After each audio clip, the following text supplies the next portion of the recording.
Hi, I'm John Stevenson, and we're going to be talking about the Mosaic Law in our continuing study of Old Testament theology.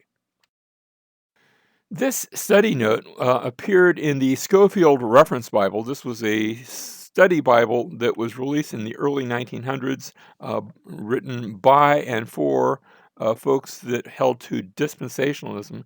It said the dispensation of promise, that is, that dispensation having to do with Abraham and the promises given to him, the dispensation of promise ended when Israel rashly accepted the law. Now, notice that word rashly, as if to say that when God gave the law, that Israel should have said, "Well, no, Lord, let's do something else." And it signifies one of the approaches, I think, one of the wrong approaches to the law.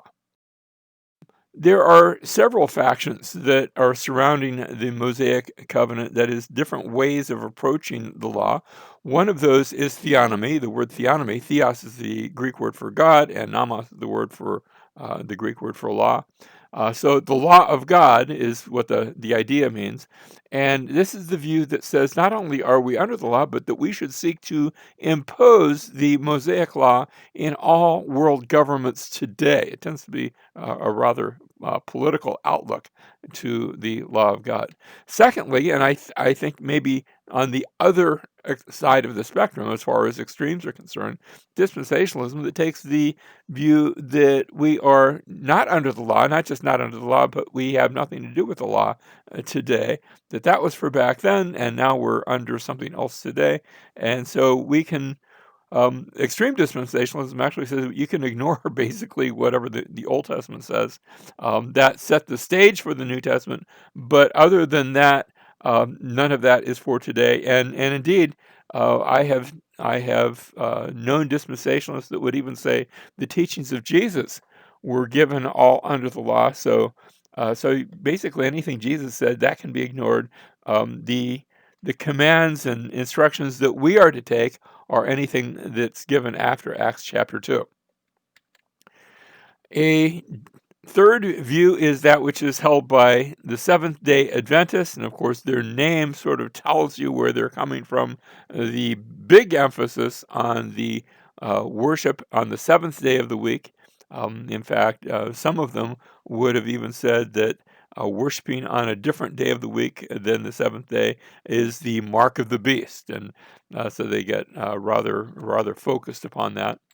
And then in more recent times, have come a number of movements known as messianic movements, and the tendency there is also to seek to impose not just the Ten Commandments, but really the all of the ceremonies of the Old Testament law, and to say that we should be keeping all of the ceremonies today, and it's a return to the law in that sense. All right, so I want to compare and contrast some of these. Dispensationalism says that the Mosaic Law has no bearing upon the world today, except maybe illustrative of what people used to believe back before the coming of Christ. By contrast, covenant theology would say that the principles of the Mosaic Law do have application to the church today. For example, it was wrong to murder back then. It's still wrong to murder. You were commanded to worship the Lord and to remember him at certain times, and you're still supposed to worship him and remember him at certain times. Theonomy, we already noted, it says that the law of Moses is to be applied to nations today as the means in which they are to govern. Dispensationalism it likes to say that it stresses the literal interpretation of the Bible. I think it does that to some degree, sometimes at the cost of seeing the real meaning of a given passage, because there are times when the New Testament does not literally interpret parts of the Old Testament where the principles are taken and applied. Covenant theology accepts both literal as well as figurative and maybe spiritual too interpretations of biblical principles. The question is, what is the context bearing up? Where is the context taking you? And then theonomy stresses also the literal application of the Mosaic Law to modern governments. It's interesting how dispensationalism and theonomy actually share a common trait, and yet they come to vastly different conclusions. In dispensationalism, we normally see premillennial and more specifically pre-tribulational views in their eschatology. That is, they look to usually they imagine not just a time when Jesus is going to come back, but dispensationalism usually teaches that Jesus is going to come back in a couple of different phases. That he's going to come back in some sort of secret rapture, and then 7 years later he's going to come back in what they refer to as the second coming.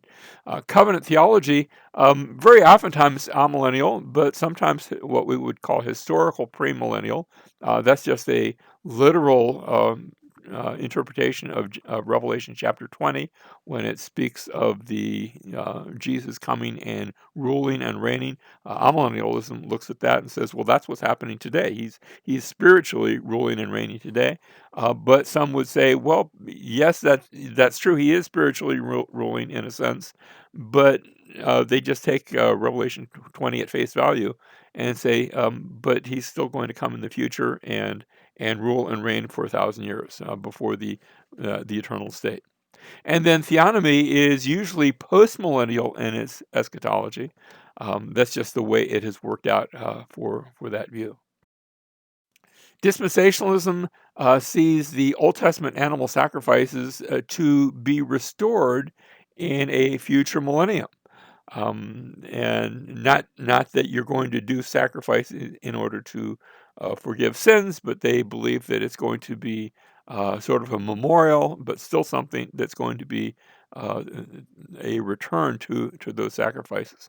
Covenant theology generally says that the Old Testament is fulfilled in Christ, never to return. So you're never going to see animal sacrifices as a thing to honor God again. Although the principles behind the law continue, and as I said, there are some within covenant theology that look to a literal millennium, and so they actually might agree with the dispensationalists regard to that idea that there may come a time when sacrifices and offerings will be used to look back to what Christ did on our behalf. And then theonomy, like we said, the Old Testament laws are to be applied to governments today and forever, but they don't generally take that approach with the ceremonial laws. Um, Rushduni was a theonomist, and so this is a quote from his Law and Society, Volume 2 of the Institutes of Biblical Law. He said, all who are content with a humanistic law system and do not strive to replace it with biblical law are guilty of idolatry. So, in other words, he was saying, look, if you don't hold to my view, my theonomic view of the law, then you're an idolater.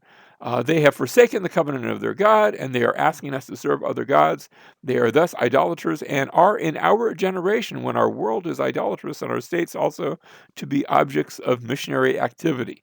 And theonomy has tried to gain its converts not necessarily through evangelism, but through trying to convince people of the truth of theonomy.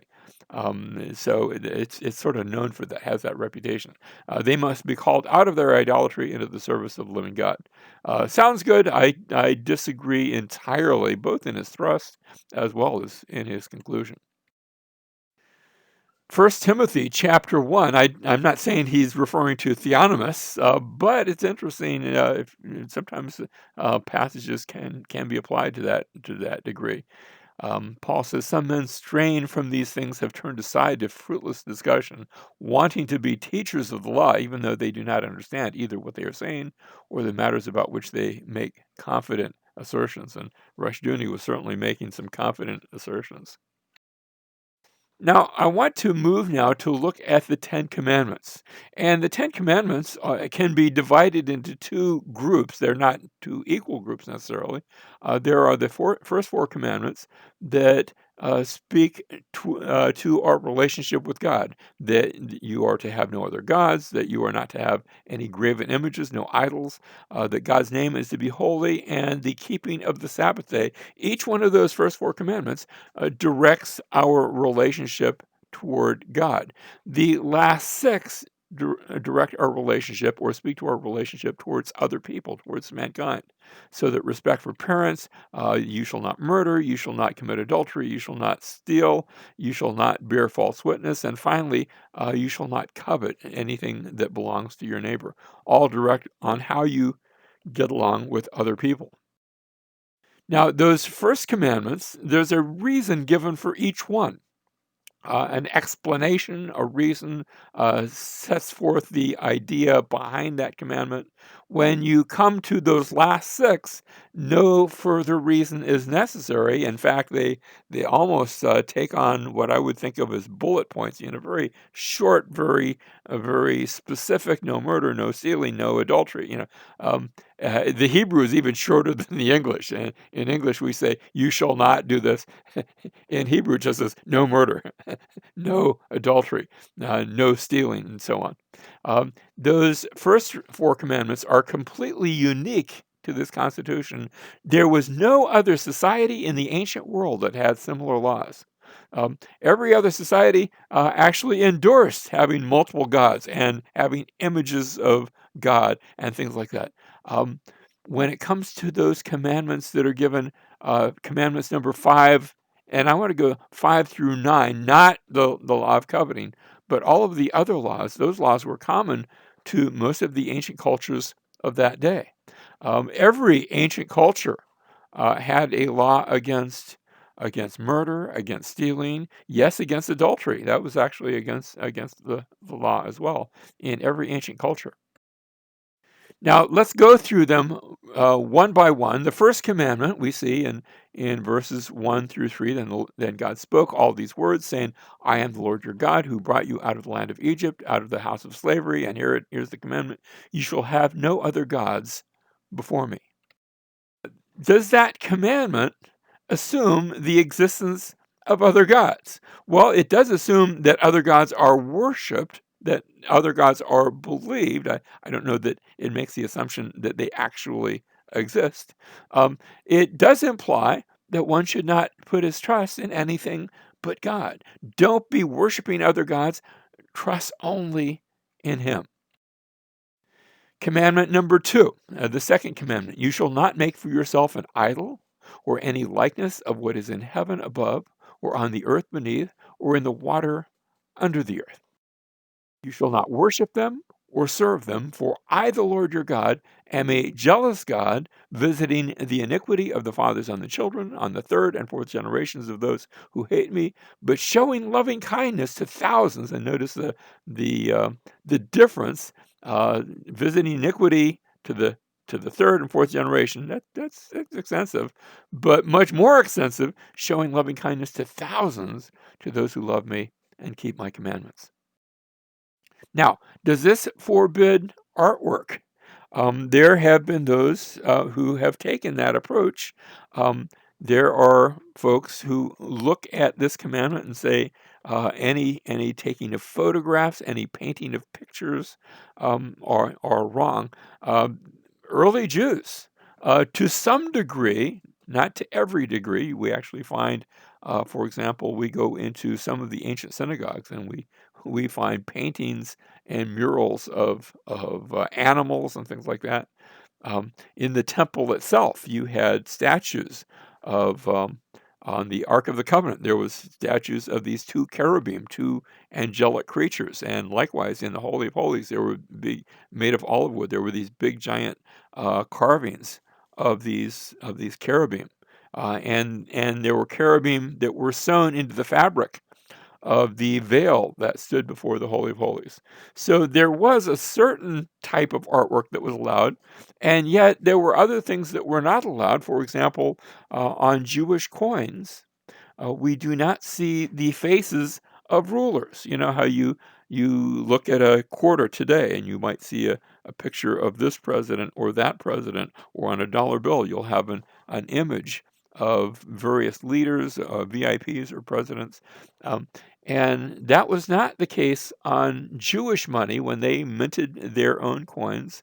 They did not have statues or likenesses placed upon those, which means that other than verbal descriptions, we don't know what any Jewish ruler ever looked like.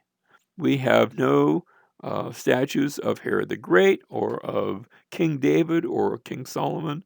None of these had any carvings made by them. Now, you can go sometimes to other cultures where they would make a carving of a Jewish ruler. For example, there's a stone called the Black Obelisk that came from Assyria, and they actually have a carving on there of Jehu, the king of Israel, who's bowing down before a Assyrian monarch. And so there you actually get to see how they depicted a Jewish king and what he might have looked like. But that's not something that the Jewish people did. Now, what about the use of icons? There are elements of the church, denominations within the Christian church, such as the Eastern Orthodox and the Eastern churches. They have a tradition of using icons where they will have a stylized painting, either of Jesus or this or that saint or apostle, um, and they will be graphically pictured. Now, they will not only picture them, but they will venerate those icons to an outsider looking in. And admittedly an outsider. I've been into Eastern Orthodox churches, both in this country and also in other places in the world.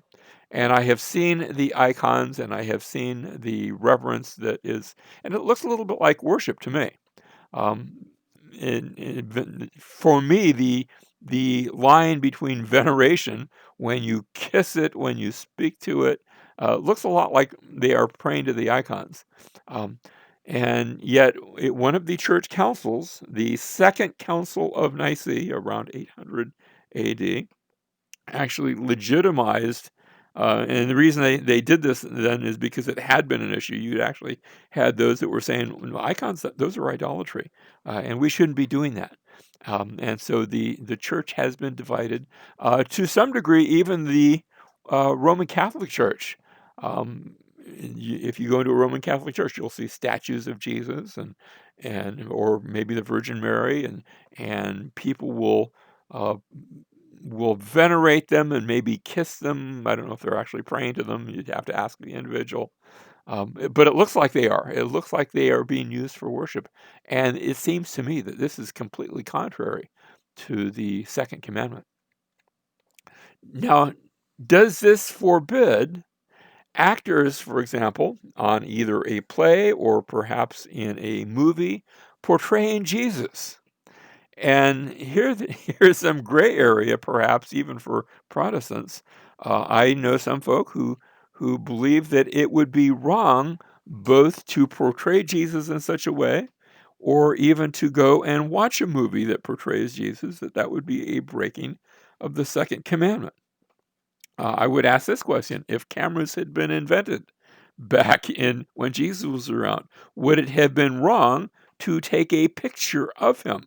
And I think, this is my opinion, I think the answer is no, because Jesus did take on flesh. He did become visible. You could see him. You could shake his hand. He cast a shadow when light hit him.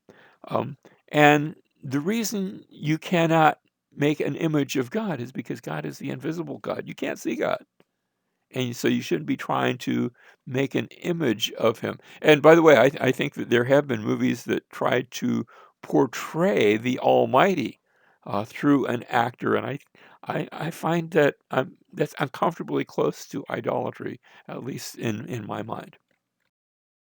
The third commandment: you shall not take the name of the Lord your God in vain, for the Lord will not leave him unpunished who takes his name in vain. Now, this forbids making God an accomplice of a lie. So if you're using God's name, that make sure that you're telling the truth. If you're citing His name about anything, if you say "Thus saith the Lord," make sure the Lord really said that. And so that's one aspect of this commandment, but it's not the only one. It also forbids wrong theology, that we should not form a verbal image of God that is in error. We should not depict God in wrong ways. There's been some popular books and I suppose even some movies that have depicted God in a way in which He isn't. And that would be a breaking of the third commandment. Likewise, I think of forbidding a empty using of God's name, that we ought to treat God's name as holy, as sanctified, as set apart, as special, and not use it in a light or frivolous way. Now, I don't think that means we can never use God's name. I've got Jewish friends, and even some Gentiles too, but some Jewish friends who say in order to avoid using the name of God in a wrong way, let's not use it at all. And I think that perhaps I admire the attitude with which enters into that. I admire the attitude of saying, let's not take the Lord's name in vain, let's keep it as holy. But I would say, but don't lose it, actually keep it. Take care when using it. Um, and this is an attitude that was taken going all the way back to the time of Jesus and earlier. It had become popular among the Jewish people of Jesus' day to not use the name of God. Now, you say, well, what's the name of God as opposed just to the word God? Or the way you would say it in Greek would be theos, or the way you would say it in Hebrew would be Elohim. Those are just the words God, and they would take care not to use the term God in a frivolous way. But also notice this is speaking of God's name, and God's name. Now, how do we pronounce that? Scholars usually speak of the term Yahweh as being the name of God. The Old English, they changed that to Jehovah, just because of different ways you translate the letters Yod and the letters Waw or Vav. Even the way you describe it is differently depending on what school you went to. And because the Jewish people had gotten out of the habit of pronouncing it, they've forgotten how to pronounce it. And so that's why I say we think it's probably pronounced something like Yahweh, but that might not be quite correct because for so many generations, hundreds and even thousands of years, they have not pronounced the name. The fourth commandment, remember the Sabbath day to keep it holy. And then the explanation, 6 days you shall labor and do all your work, but the seventh day is a Sabbath to the Lord your God. In it you shall not do any work, you or your son or your daughter, your male or your female servant, or your cattle or your sojourner who stays with you. That is, it is to be across the board. Verse 11, for in 6 days the Lord made the heavens and the earth, the sea and all that is in them, and rested on the seventh day. Therefore the Lord blessed the Sabbath day and made it holy. So notice the reason goes back to creation. And it is a call to remember, to pause from your daily work, the daily things that you do, to set aside a day for the Lord and to remember what He has accomplished on our behalf. Now, that call to remember here in Exodus involves the creation. When we get to Deuteronomy chapter 5 has a second giving of these same 10 commandments. And you get to the fourth commandment, the law regarding the Sabbath, and it's a call not just to remember the creation, but also to remember the Exodus event, the redemption, I would say, of God's people, which the Exodus was their redemptive event in the Old Testament. Now, I think by way of application today, I think we can both remember the creation and the Exodus, but also the other Exodus. We can remember that which was accomplished for us by Jesus on the cross. That's what I mean by the other Exodus. This was the sign of the Mosaic covenant. We read this in Exodus 31, verse 17, where it is described as a sign. God says, between me and the sons of Israel forever, for in 6 days the Lord made heaven and earth, but on the seventh day he ceased from labor and was refreshed. This is a sign that points to God as Lord, that he rested, so we are to rest too, both in following his example and in honoring him as the Lord of all creation. It is also a shadow of that which was to come. You see, the Sabbath wasn't an end to itself. It pointed both to the past, but it also pointed to the future. We see this in Colossians chapter 2, beginning in verse 16. Therefore, no one is to act as your judge in regard to food or drink or in respect to a festival or a new moon or a Sabbath day. Things, all of these things, not just the Sabbath, things which are a mere shadow of what is to come, but the substance belongs to Christ. That is, he is the thing that casts the shadow. He's the shadow caster. He's the substance that creates the shadow to which the shadow pointed. The fifth commandment, honor your father and your mother, that your days may be prolonged in the land which the Lord your God gives you. Now, notice this isn't limited to a certain age group. It's been common for us in our culture, our Western culture today, to take this and apply it only to little children, and then somebody grows up, and okay, well then we don't do that any longer. We don't see that limited application in the law. In fact, you don't. I don't even think you see it in the New Testament when you have the law reapplied to the New Testament situation. That term honor, kabod, is the Hebrew pale of kabed.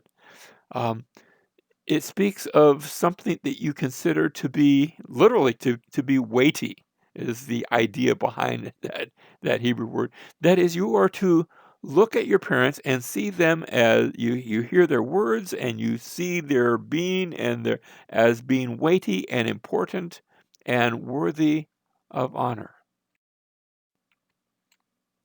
So you have the idea of giving esteem, of giving care, especially as they are in their older age and no longer able to care for themselves, and also of giving obedience. Now, I understand that as adults, sometimes there's a sense in which you're taking more responsibility for your actions, but um, that idea of children obey your parents is not age specific and was spoken in the New Testament when you see that. For example, in Ephesians chapter 6, Paul says, children obey your parents. It's spoken in a day and an age when even in Roman culture, you lived in the day of what was known as the pater familias, that is, the father ruled. And in Roman culture, a father could give orders to his adult son, and it was socially expected that they would be carried out. And so when Paul says, children, obey your parents, you're not supposed to necessarily hear an age idea behind that. The sixth commandment, and now they're going to get very brief: you shall not murder. The Hebrew ratzach is only used in the Old Testament of killing people. It's not used of animal sacrifices. So I don't think this is saying no animal sacrifices. I also don't think this is speaking against capital punishment, because the specifics and the situational aspects of the law are going to be explained. That if somebody murders, then he is to be put to death, and those that are doing that aren't breaking that commandment. So it's used of murder, but not necessarily premeditated. So it's, don't be murdering somebody, but um, also it takes care not to kill somebody, even if it's not premeditated, even if it's accidentally. Don't be doing that. The law goes back to Genesis chapter 9. After Noah had come off the ark, God had said, whoever takes man's blood, by man his blood will be shed. God says, look, I'm not going to immediately judge that person where if they commit murder, they're going to fall down dead. you're going to do that. You're going to do that as in groupings, sort of socially. It's going to be a an ordinance on the importance and on the sanctity of life. That life is so important that the taking of a life actually results in in in the forfeiture of life. Life is that important. But as I said, it also extends to negligence. And when we get to the details of the law, we're going to actually see laws that require people to take care that somebody doesn't die accidentally. For example, one of the laws is going to be that you will have a wall around the roof of your house. And you say, wait a minute, I don't have a wall around the roof of my house. That's because your house doesn't have a ladder or a stairway, an easy access where you go up to the roof and part of your daily life is up on the roof of your house. Um, but they made use of the roofs of their house back then, and you were required, therefore, to have a parapet around the wall so that no one would fall off accidentally. We have similar laws today. I live in South Florida, and here we have laws that mandate if you have a swimming pool, you must have a fence that encloses it so a little child doesn't accidentally, or even a grown-up, I suppose, too, doesn't accidentally fall into that swimming pool and drown. So the law extends to negligence as well as to deliberate acts of murder. The seventh commandment, you shall not commit adultery. Um, in this law, we actually have the sanctity of sexual union, that sexual union is to be reserved for those who are married, but it does not forbid polygamy. Notice Old Testament, they allowed that, and I'm not saying we ought to return to that today. In the New Testament, one of the requirements for one who was a leader in the church, whether elder or deacon, he had to be the husband of one wife, not a bunch of wives. So polygamy is not necessarily preferred, but it was not forbidden in the law. Neither did the seventh commandment forbid divorce, although Jesus strongly he strongly limited divorce to the. Now he said there might be times where somebody has broken the covenant of marriage, and then the innocent party is allowed to engage in divorce. But the divorce was not a good thing. What God has joined together, Jesus said, let no one put asunder. The eighth commandment, you shall not steal. This allows for personal property. Notice that the law did not endorse a complete communism. Now, I'm not going to say that there were no socialistic aspects of the law, but it allowed people to have their own personal property. It does not negate payment of taxes or appropriate care for the poor. These things were also mandated by the law, so that just because they had the eighth commandment, no stealing did not mean that the government could not collect taxes. Those were appropriate, and also you were required to give certain money to that would finally make its way to the poor, either in the giving of money or if you were a landowner and you were, for example, you grew your crops, you were forbidden to completely reap all the corners of your crops, the outer corners of it, or if you mistakenly dropped a sheaf of grain, you were to leave that for the poor. So they had, I suppose we could call it their social security back in that day. This includes fraudulent trade practices. In Deuteronomy 25:13, we're actually going to read, you shall not have in your bag differing weights, a large and a small, which is one of those things. Remember, they didn't have actual coins back then. That had not yet been invented.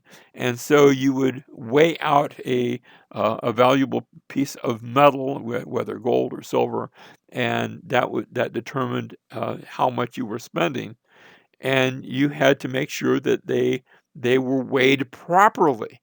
You couldn't have one that was in your favor and another one that was in sort of undercut the value of something. You had to be fair in your treatment.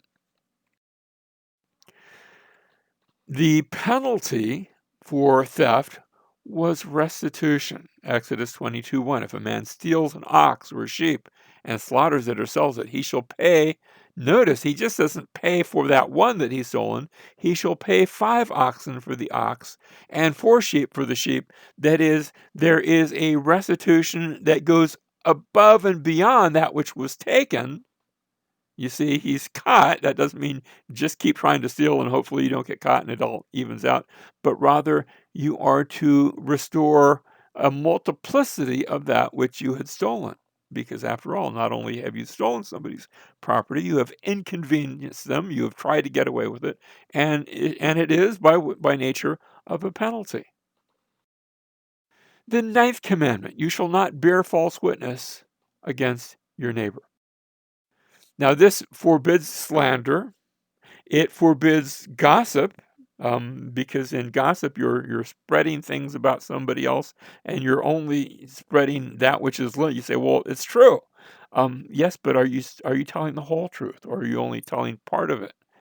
And are you slandering? Have you checked the facts, and are you telling just part of the story?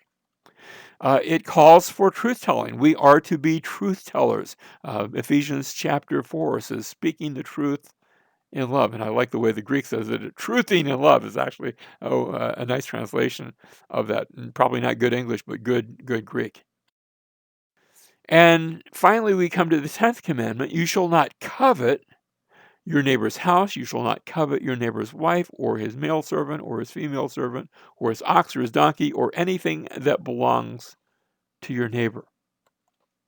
Now, that term covet, chamad, it's the same term that was used back in Genesis chapter 3 and verse 6, where the woman saw that the tree was good for food and that it was a delight to the eyes, and that the tree was, and there's the word, desirable to make one wise. So this overcoming desire, and it doesn't mean you can't say, "Gee, I'd like a piece of cake today," and that's wrong. But an unusual desire to take from somebody else and to have that for yourself, and who knows, maybe your desire for that piece of cake has gone beyond what is appropriate.